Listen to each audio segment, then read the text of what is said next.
One of the more interesting things about the Cuban Missile Crisis, besides the thing about it almost ending the world, is that it was called a quarantine and not its technically correct term, a blockade. This creates the question, why was it called this? And besides the fact that quarantine sounds a lot more nice than the word blockade, there is actually a larger, more important reason. Under international law, a blockade is an act of actively preventing a country or region from receiving or sending out food, supplies, weapons, or communications, and sometimes people, by military force. It is also defined as a legal method of warfare. Therefore, when you issue a blockade, you are also issuing essentially a declaration of war. JFK now was in a little bit of a pickle because he didn't want to start World War III, but also at the same time he wanted to keep America safe.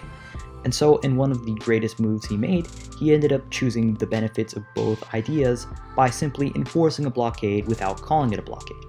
Now, he could call it something like a not blockade, and simply carry out the blockade and not have the legal repercussions. However, calling something a not blockade is kind of suspicious, so he ended up calling it a quarantine for a few specific reasons. A quarantine is, by definition, a restriction on the movement of people, animals, or goods which are intended to prevent the spread of disease or pests. So first off, it restricts the movement of people and goods, which is exactly what he wanted to do. I also want to believe that JFK chose quarantine specifically because it referred to pests, and he viewed the pests as being the Russians, and the disease in this situation as being the disease of communism. It is for these reasons why JFK chose the word quarantine to describe the blockade of Cuba, and why we refer to the blockade as a quarantine even to this day.